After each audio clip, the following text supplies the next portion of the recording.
I now invite the Honourable Mia Amor Mottley, Prime Minister of Barbados, to deliver the tribute of the nation.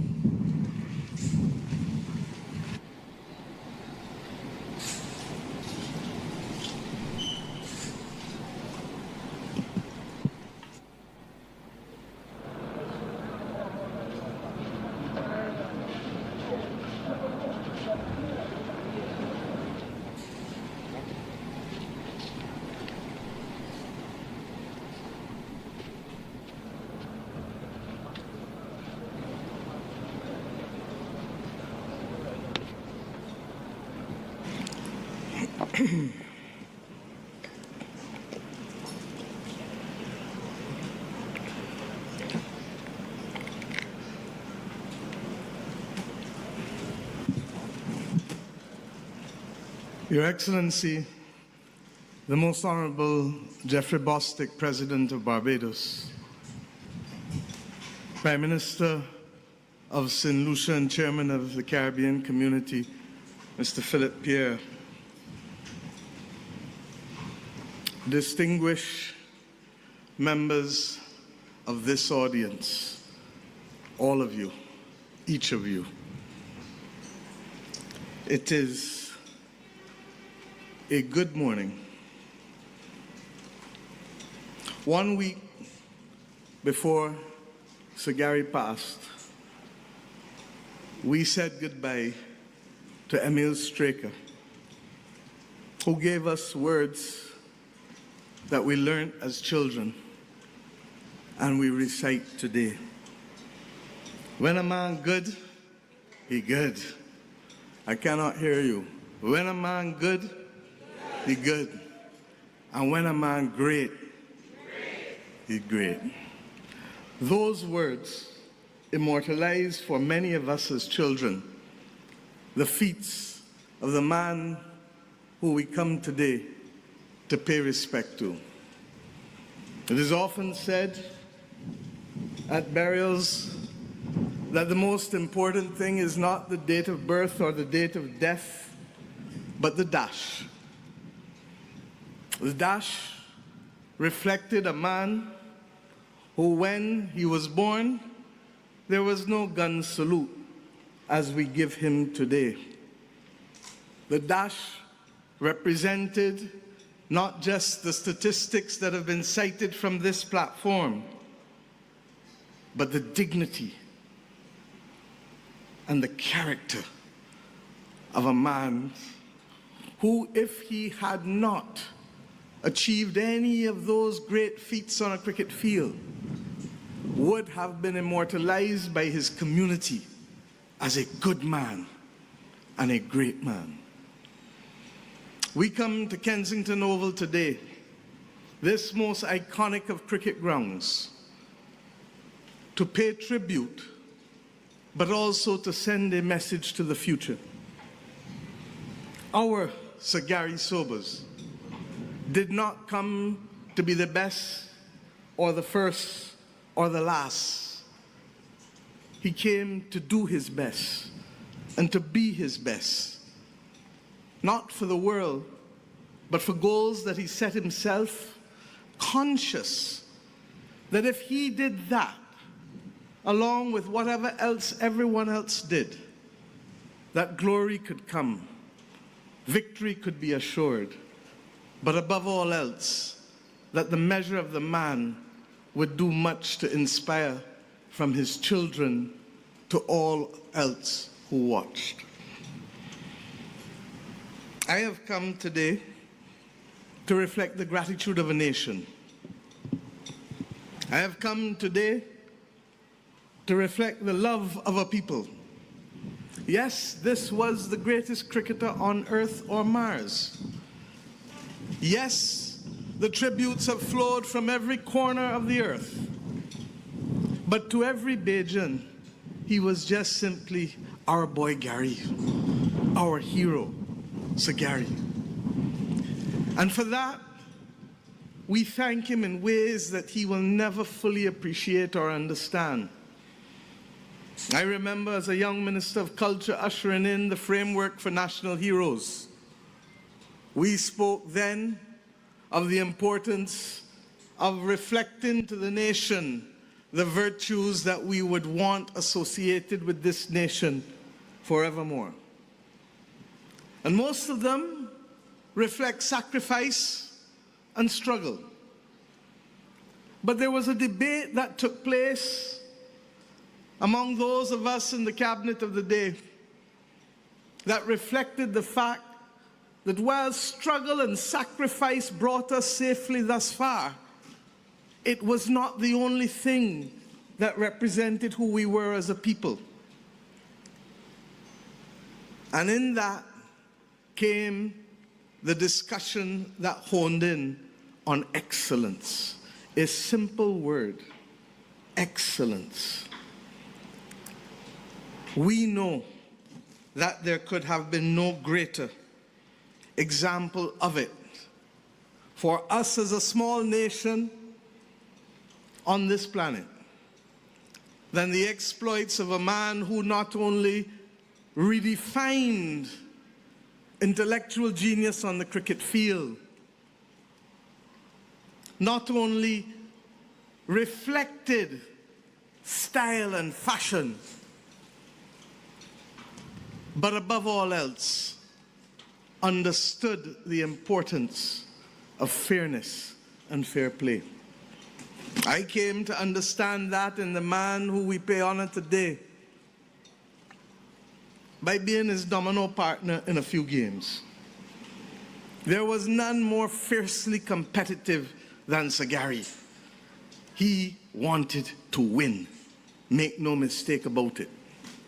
And if you, as his partner, did something wrong, he wouldn't necessarily chastise you there, but you could see in his eyes, what do you really do there? Come again.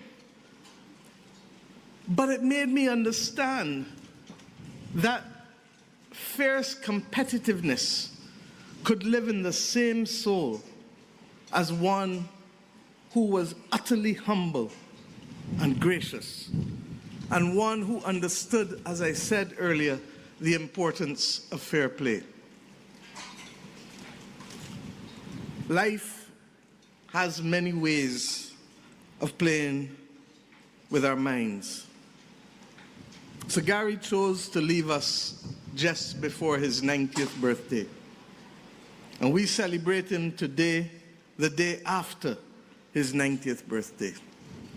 As fate would have it,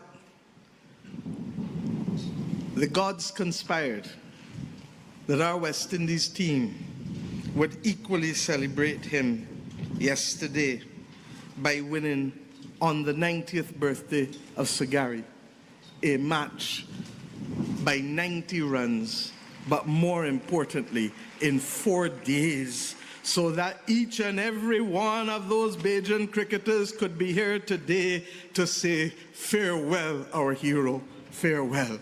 I ask those 7 men to stand and be recognized at this ground of Kensington Oval for bringing to us the greatness and poignancy of that expression. And we salute you, my brothers, for coming in and doing it. I said to Captain Chase, there could have been no greater way to have won this game. You did it better and with flair. We salute you, but we ask you, in the name of Sir Gary, to keep trucking on and keep winning. Thank you.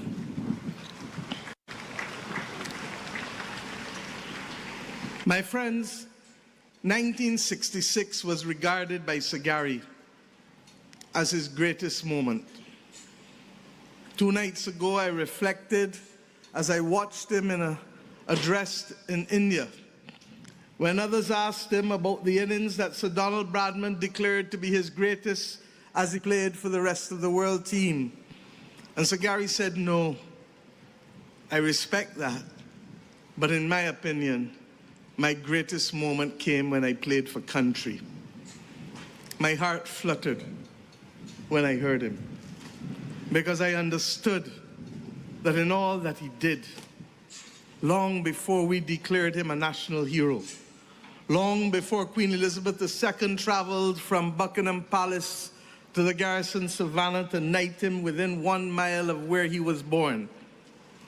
Long before all of that, Sir Gary knew, and we knew, that this man would come to be always regarded with the birth of this nation. 1966 was no ordinary year. And Sir Clive, it wasn't an ordinary year for Guyana as well. It was the year in which our countries chose to step forward and to frame our future by becoming firm craftsmen of our fate. And Sir Gary gave us that gift of understanding that even though others may have ruled and colonized us for over 300 years, that they could not define our greatness and could not shape or bludgeon our aspirations. It is a gift given to a nation that could have not been greater. I say today, as we say farewell to you, Sir Gary, this is your final walk from Kensington Oval. This will be our country's last opportunity to give you that which you became so accustomed to, a standing ovation.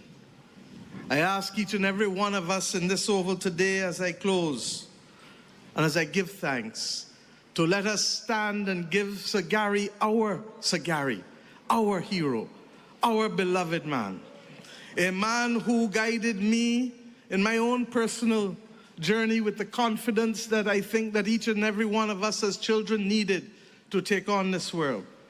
We thank you for teaching us that greatness could wear humility, that excellence could still belong to ordinary people, that the dreams of a little boy from the Bayland could become the inheritance of an entire nation. There are some whose absence will be impossible to contemplate. And I ask that as we do so, that those 2 chairs in Kensington Oval remain forever the place for you and Jackie, not just simply to have come, but to be forever remembered. And I say to Matthew, Daniel, Genevieve, and to all his grandchildren, know always that this country shall pay tribute as we stand forever to your father, to your grandfather, because we loved him. Maybe not in the same way, but we loved him in ways that are equally inexplicable. The world called you the greatest. For us, you were simply Sir Gary. May our gratitude cross the distance between time and eternity. May our love follow you all the way to your rest. May we acknowledge those who would want now to pay tribute to you forever by ensuring that your name is immortalized, but may we do so not only on buildings, but in the manner in which we live our lives and play our game. We say simply, well played, well lived, well loved. Go well, our hero. Go well, our beloved. We shall always love you until we meet again. Thank you.